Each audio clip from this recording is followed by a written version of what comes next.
The morning sun painted the rugged hills of Cedar Creek in shades of gold and amber as 17-year-old Sarah Mitchell stepped out of her family's modest wooden cabin. The autumn air carried the familiar scent of sagebrush and the distant bleating of sheep from the pasture where her father, Thomas, tended their small flock. Life in this remote corner of Montana Territory was predictable, harsh, and honest, exactly the way Sarah had always known it. Cedar Creek wasn't much more than a collection of weathered buildings scattered along a dusty main street. Henderson's General Store, the blacksmith shop run by old Pete Carlson, the small schoolhouse where Mrs. Eleanor taught the handful of children, and the modest church where Reverend Matthews held services every Sunday. Perhaps 30 families called this place home, each struggling to carve out a living from the unforgiving frontier. Sarah wrapped her woolen shawl tighter around her shoulders and walked toward the chicken coop, her boots crunching on the frost-covered ground. She had just scattered feed for the hens when something caught her eye. A wicker basket sitting squarely in front of their cabin door, as if someone had placed it there deliberately. Her heart quickened. In a place like Cedar Creek, unexpected visitors were rare, and mysterious gifts were unheard of. She approached cautiously, scanning the surrounding hills for any sign of whoever might have left it. The basket was old but well made, with a faded red ribbon tied around the handle and a piece of worn paper tucked beneath it. "Pa!" she called toward the pasture, but Thomas was too far away to hear her over the wind. Sarah knelt beside the basket, her hands trembling slightly as she unfolded the note. The handwriting was shaky, as if written by someone elderly or in great distress.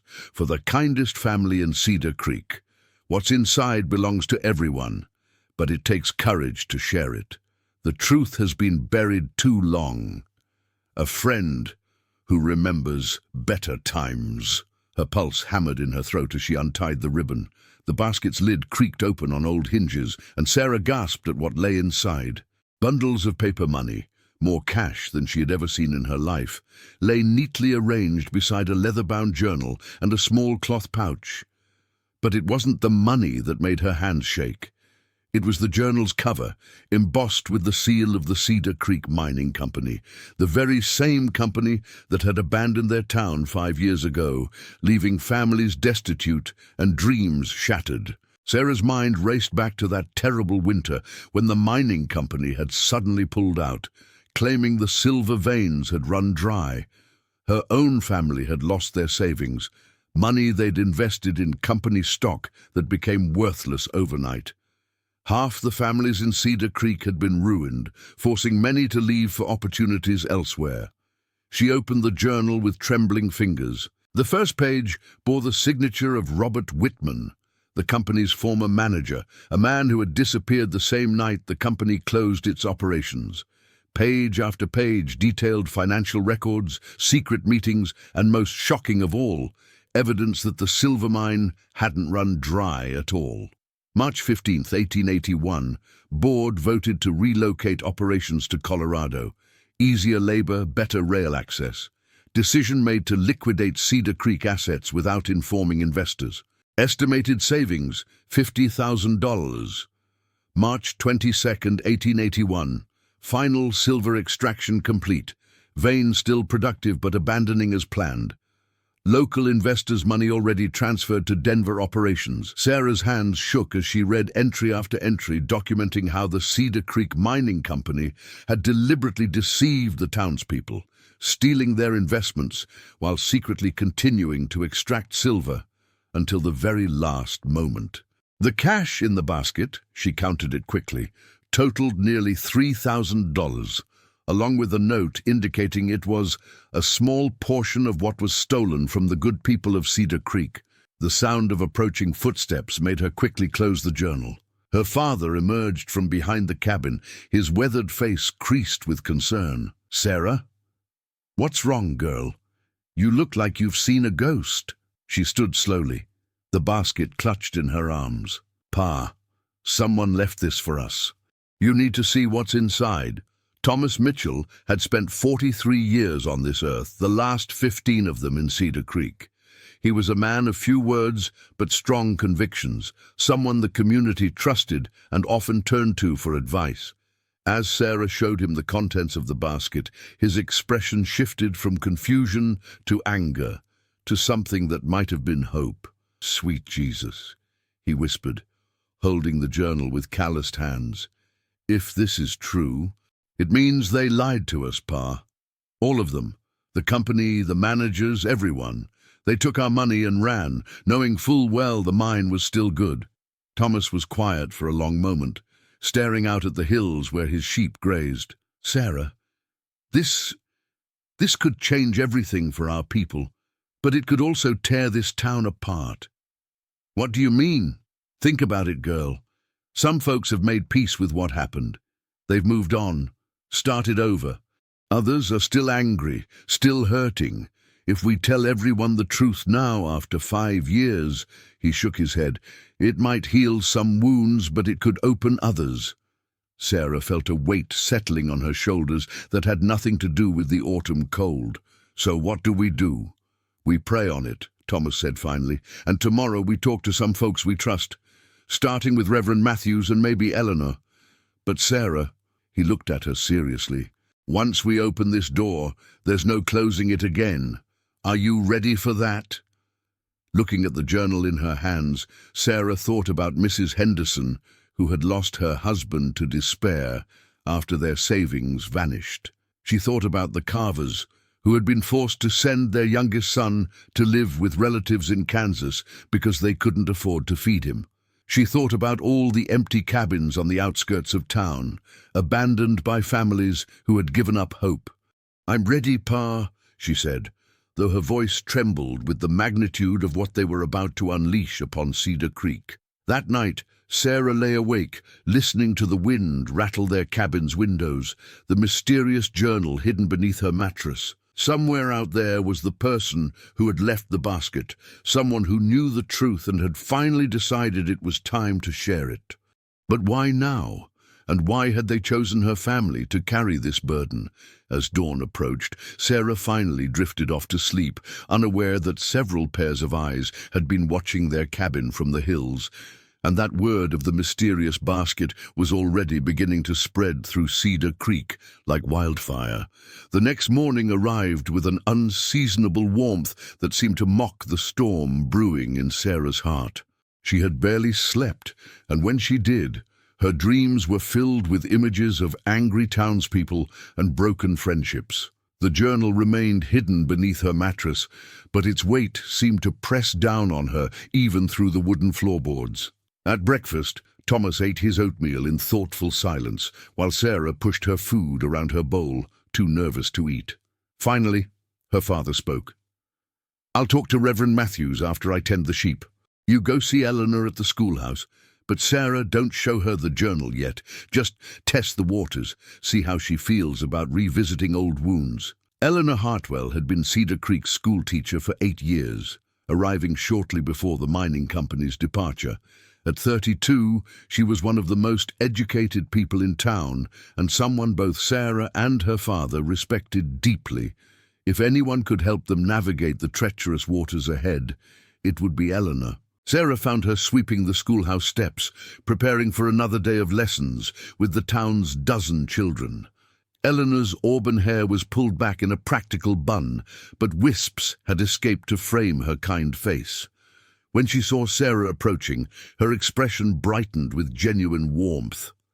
"Sarah Mitchell, you're early today. Don't tell me you're finally ready to help me with the younger children's arithmetic?" "Actually, Miss Eleanor, I was hoping to talk to you about something important." Sarah glanced around to make sure they were alone. "Something about the town's history." Eleanor's smile faded slightly, replaced by curiosity mixed with concern. She set her broom aside and gestured for Sarah to follow her inside the small schoolhouse. The morning light streamed through the windows, illuminating the neat rows of desks and the slate board where yesterday's lessons still lingered in chalk dust. "What's troubling you, dear?" Eleanor asked, settling into her chair behind the teacher's desk. Sarah had rehearsed this conversation in her mind, but now that the moment had arrived, the words felt clumsy and inadequate. "Miss Eleanor, What do you remember about when the mining company left? A shadow crossed Eleanor's face. That's not something I'm likely to forget. I watched half my students leave town with their families. Why do you ask? Do you think people in town would want to know if there was more to the story? If maybe things weren't exactly the way they seemed? Eleanor studied Sarah's face carefully. As a teacher, she had learned to read between the lines of what children said and didn't say. Sarah, do you know something the rest of us don't? The intensity in Eleanor's voice made Sarah's resolve waver. This was the moment of decision. Tell the truth and set events in motion that couldn't be undone, or find some excuse and walk away from the whole situation. Someone left something at our cabin yesterday, Sarah said finally. Something that might change how people think about what happened 5 years ago. Before Eleanor could respond, the schoolhouse door burst open and little Jimmy Carlson, the blacksmith's 8-year-old grandson, came running in with tears streaming down his face.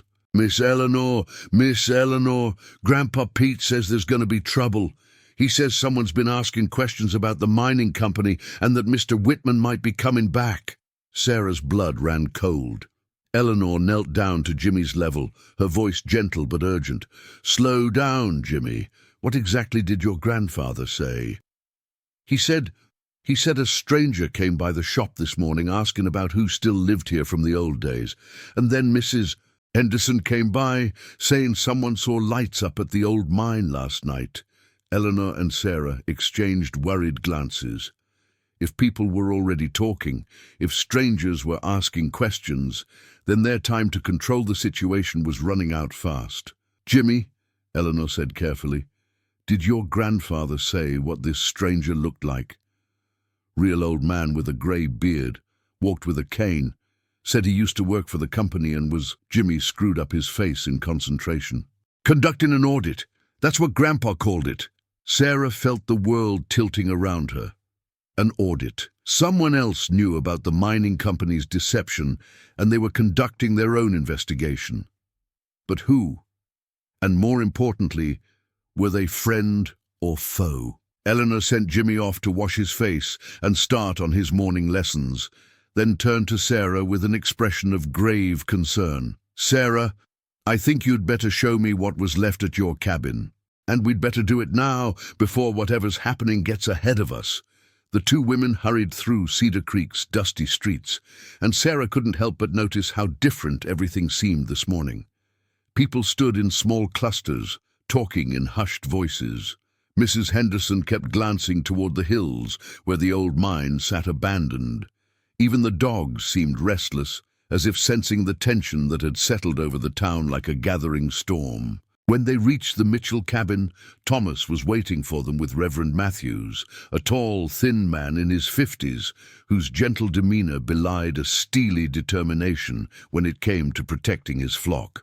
"Reverend," Sarah said, suddenly feeling very young and overwhelmed. "Did Pa tell you about—" "He told me enough," Matthews replied. "And based on what I've been hearing around town this morning, I think it's time you showed us everything." With trembling hands, Sarah retrieved the journal and the money from their hiding place. As she spread the contents of the basket on their kitchen table, she watched the faces of the 3 adults she trusted most in the world. Eleanor gasped softly when she saw the amount of money. Reverend Matthews's jaw tightened as he read the journal entries. Thomas stood with his arms crossed, the weight of decision heavy on his shoulders. "Dear God," Eleanor whispered.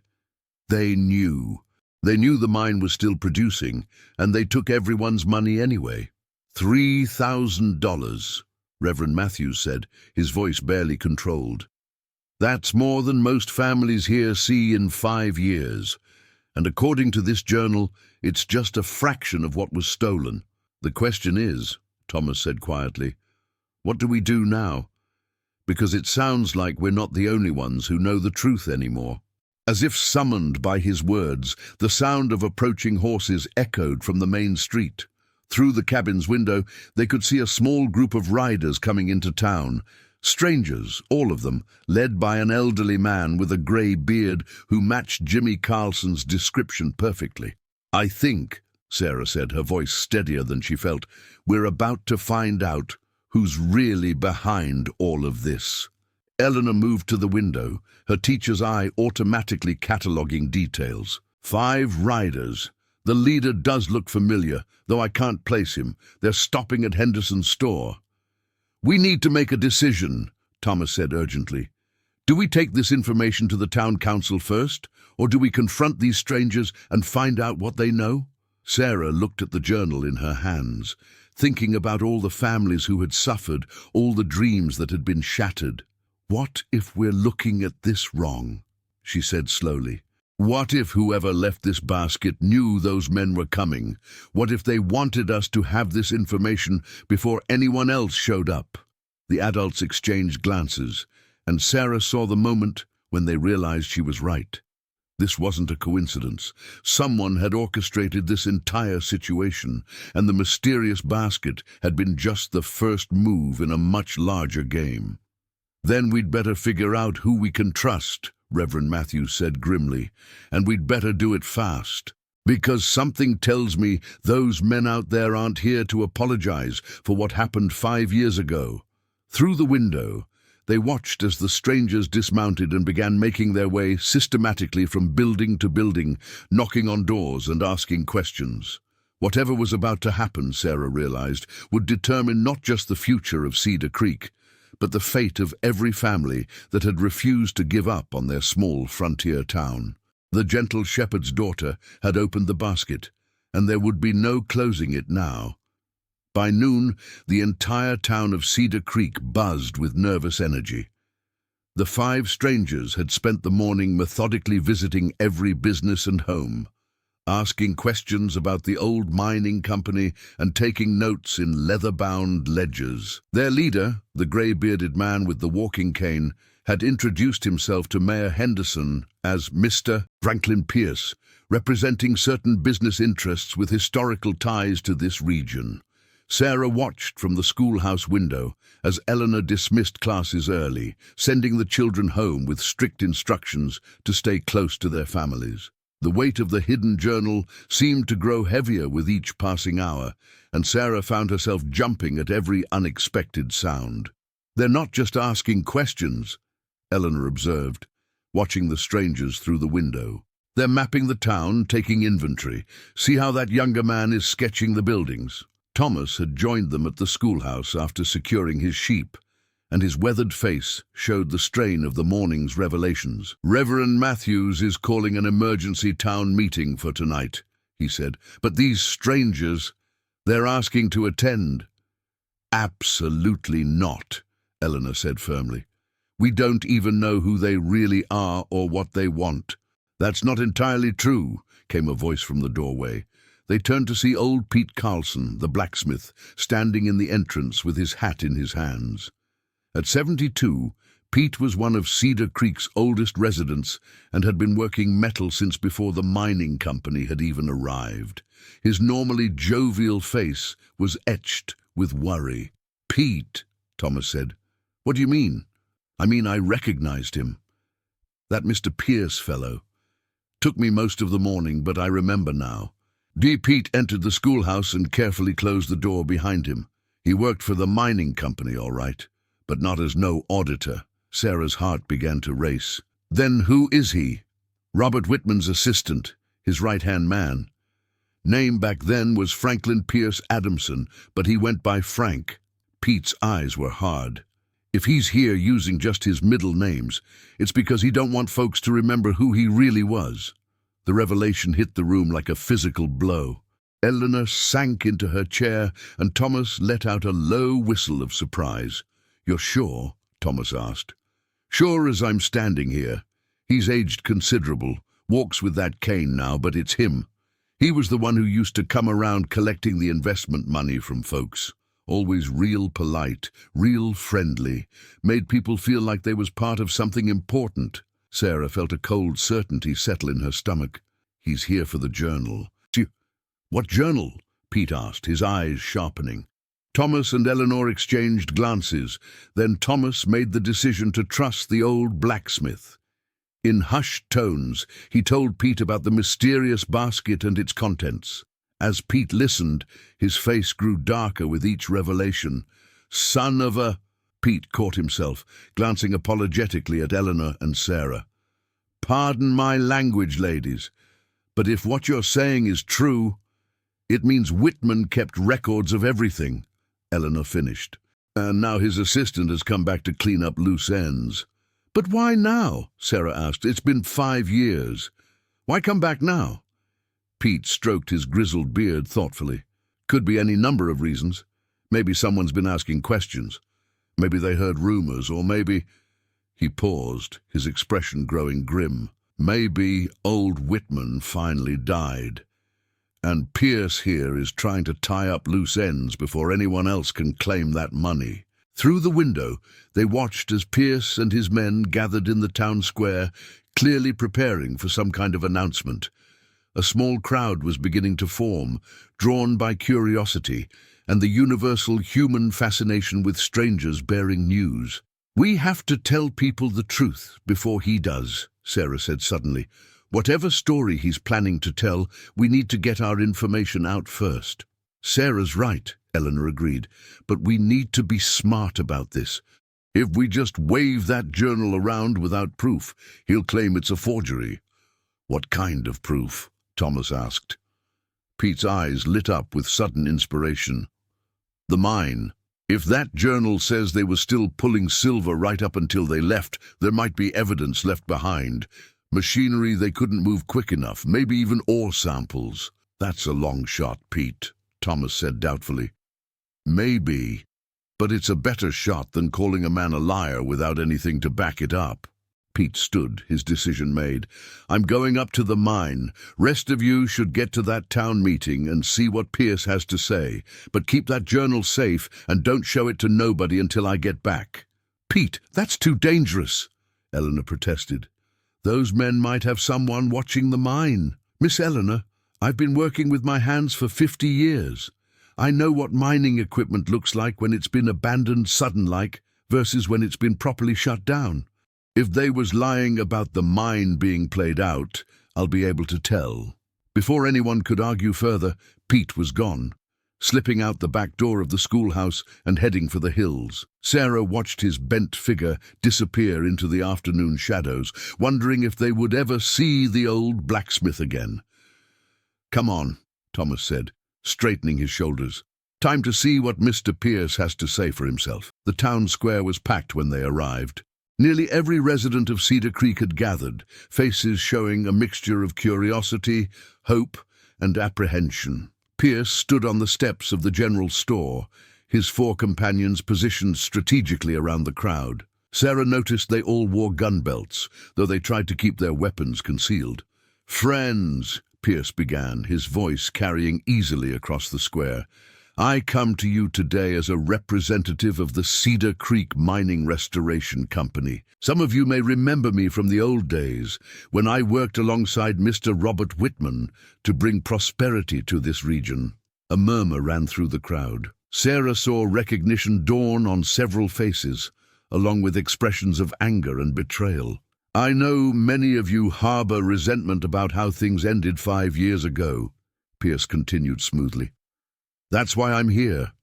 The Restoration Company has been established to right those wrongs. We're prepared to offer compensation to former investors, along with an opportunity to participate in the reopening of the silver mine. The crowd's murmur grew louder. Sarah heard Mrs. Henderson's voice rise above the others. Compensation? You mean you're finally going to pay us back the money you stole? Pierce's smile never wavered, but Sarah caught a flash of something cold in his eyes. Mrs. Henderson, isn't it? I understand your frustration, but let me be clear. No money was stolen. The original mining operation failed because the silver vein was exhausted. These are simply the facts, documented in all our official records. Then why are you back? Called out Jim Morrison, who had lost his farm trying to pay off mining company debts. Because new geological surveys have indicated the possibility of additional mineral deposits in the area. The restoration company is willing to invest in exploring these possibilities, and we want to include the community in these efforts. Sarah felt her anger rising. Pierce was smooth, practiced, convincing. She could see some people in the crowd beginning to nod, hope flickering in their eyes at the possibility of finally getting some return on their lost investments. "What kind of compensation are we talking about?" asked Mayor Henderson. "For verified former investors, we're prepared to offer 20 cents on the dollar of documented investments, plus an opportunity to purchase shares in the new operation at a discounted rate." Sarah's jaw dropped. 20 cents on the dollar, after 5 years of hardship, after families had been destroyed and dreams shattered. Pierce was offering to return a fraction of what had been stolen, and only if people invested even more money. She looked around the crowd and saw the same realization dawning on other faces. But she also saw something else, desperate people beginning to convince themselves that 20 cents was better than nothing, that maybe this was their only chance to recover anything at all. Thomas caught her eye and shook his head almost imperceptibly. Not yet. Wait for Pete to return with proof. But as Sarah watched Pierce work the crowd with his practiced charm, she realized they might not have time to wait. People were starting to line up to hear more details about the compensation offer. The man who had helped steal their dreams 5 years ago was about to steal their dignity as well, convincing them to be grateful for crumbs from his table. The journal hidden in her dress felt like it was burning against her skin. The truth was right there, documented in Whitman's own handwriting. But without additional proof, would anyone believe her over the smooth-talking stranger who was offering them hope, however false it might be? As the sun began to set behind the mountains, casting long shadows across the town square, Sarah Mitchell realized that the next few hours would determine whether Cedar Creek would finally learn the truth about its past, or whether Pierce would succeed in burying the evidence forever while profiting from the townspeople's desperation one more time. Somewhere in the hills above town, an old blacksmith was searching for proof among the ruins of broken dreams. And in the town square, a 17-year-old girl clutched a journal that could change everything, waiting for the right moment to reveal the truth that had been hidden for far too long. The emergency town meeting was held in the church, the only building large enough to accommodate Cedar Creek's entire population. Reverend Matthews had lit every oil lamp and candle he could find, but shadows still danced in the corners as if reluctant witnesses to the drama about to unfold. Pierce and his men occupied the front pew, their presence commanding attention, despite their relatively small numbers. The townspeople filled the remaining seats with an electric tension that made the very air seem to vibrate with anticipation and anxiety. Sarah sat between her father and Eleanor, the journal hidden beneath her shawl like a guilty secret. Every few minutes, she glanced toward the church doors, hoping to see Pete Carlson's familiar figure returning from his dangerous mission to the abandoned mine. Mayor Henderson called the meeting to order, his normally confident voice betraying the strain of the day's events. "Folks, we're here tonight because we've got some important decisions to make. Mr.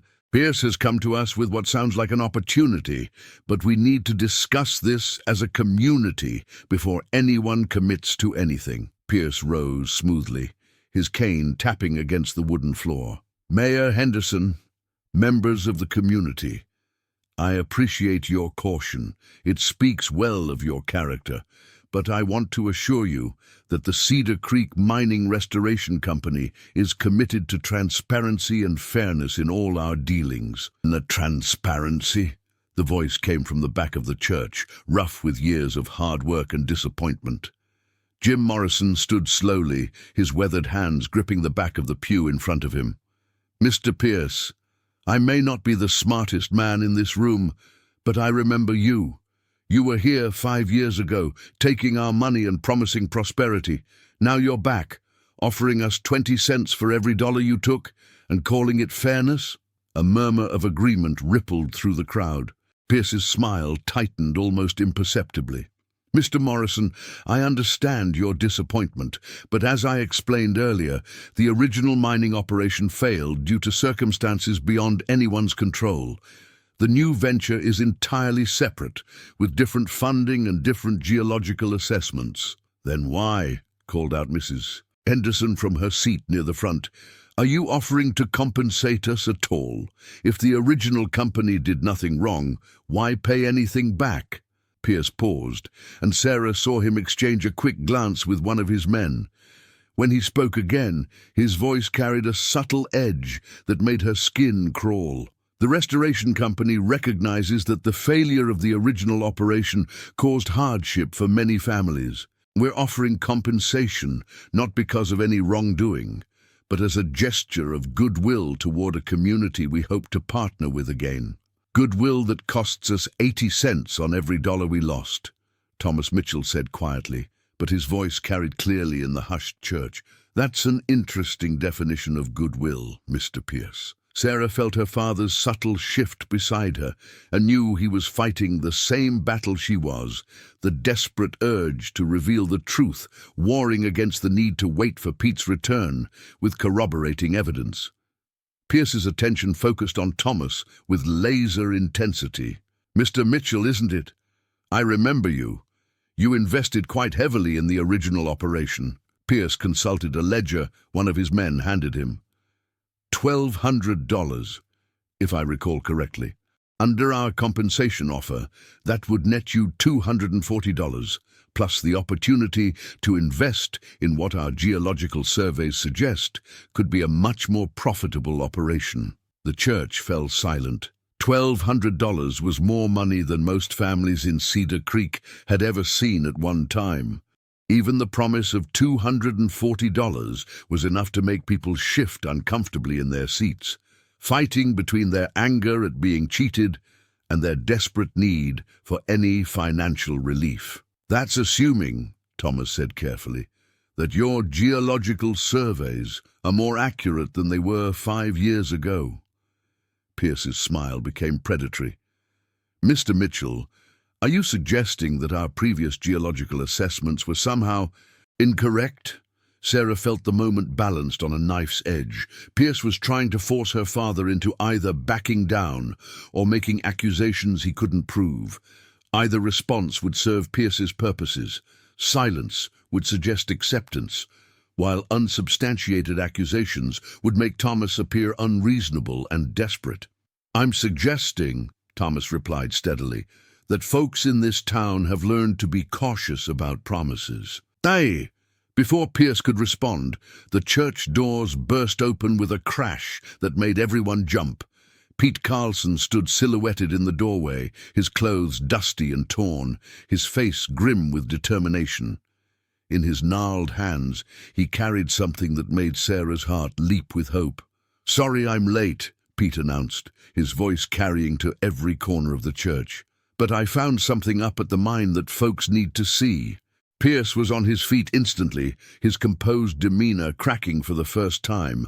"Sir, this is a private meeting between the restoration company and the residents of Cedar Creek. I don't believe—" "I've been a resident of Cedar Creek for 23 years, Pete interrupted, walking steadily down the center aisle. "Longer than you ever were, Frank Adamson." The use of Pierce's real name sent a shock through the crowd. People who had been wavering between hope and skepticism suddenly focused with sharp attention on the drama unfolding before them. Pierce's mask slipped completely, revealing the calculating opportunist beneath. "I don't know what this man thinks he found, but—" "Silver ore," Pete announced, holding up a chunk of rock that gleamed even in the lamplight. "Fresh cut, with tool marks not more than a week old. Plus machinery parts that someone tried real hard to hide, but didn't do a very good job of it." The church erupted in voices as people tried to process what Pete was saying. Pierce's men shifted nervously, hands moving closer to their weapons. Sarah felt the weight of the journal against her side and knew the moment had finally come. "That's not all," she said, standing slowly. Her voice was quiet, but something in her tone made the crowd fall silent. "Pete, show them what you found. But first, Everyone needs to see this. Sarah pulled the journal from beneath her shawl and held it high for all to see. This was left at our cabin yesterday, along with $3,000 and a note saying it belonged to everyone in town. It's Robert Whitman's private journal, and it tells the real story of what happened 5 years ago. Pierce lunged forward, reaching for the journal, but Thomas stepped between them, his shepherding instincts transforming him into a protective barrier. "Stay back," Thomas said quietly, but with unmistakable authority. "Let her speak." Sarah opened the journal to the entries she had memorized, her voice growing stronger as she read aloud the damning evidence of the mining company's deception.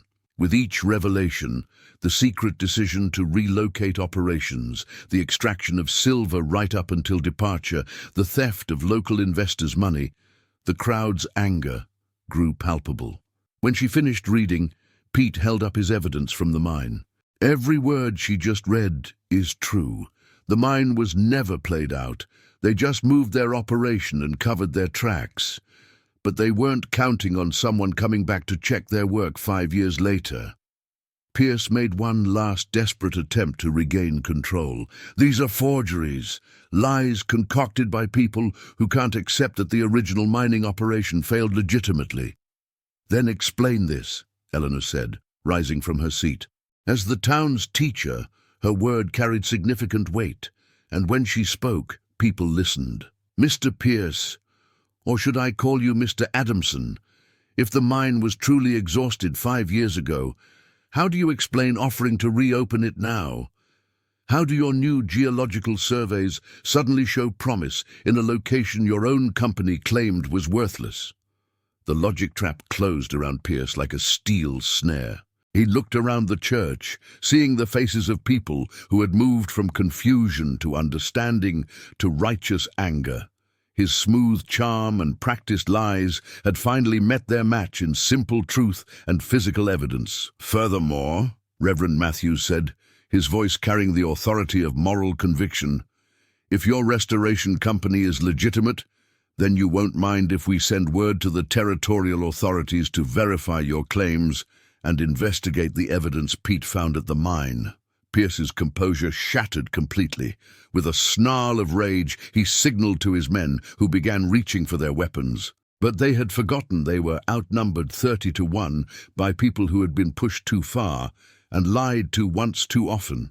The men of Cedar Creek rose as one, farmers, shopkeepers, laborers, all united by shared betrayal and newfound hope for justice. Pierce and his companions found themselves surrounded by grim-faced neighbors who had spent 5 years swallowing their anger and were finally ready to spit it back. "I think," Mayor Henderson said with quiet satisfaction, "it's time for you gentlemen to leave Cedar Creek, and I strongly suggest you don't come back." As Pierce and his men were escorted from the church under the watchful eyes of the entire community, Sarah felt a weight lift from her shoulders that she hadn't even realized she'd been carrying. The truth was finally out, the evidence was preserved, and Cedar Creek could begin the long process of healing from the wounds that had festered for 5 years.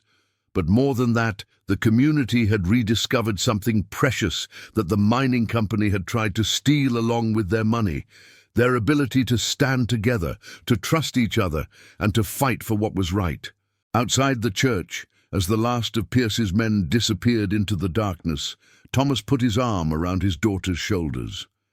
"You did good, Sarah. Your mother would have been proud." Looking around at the faces of her neighbors, Pete Carlson grinning despite his exhaustion, Eleanor beaming with quiet satisfaction, Reverend Matthews already planning how to contact the territorial authorities, Sarah realized that the mysterious basket hadn't just contained money and evidence. It had contained hope, and hope, once shared with people willing to fight for it, could indeed change a village forever.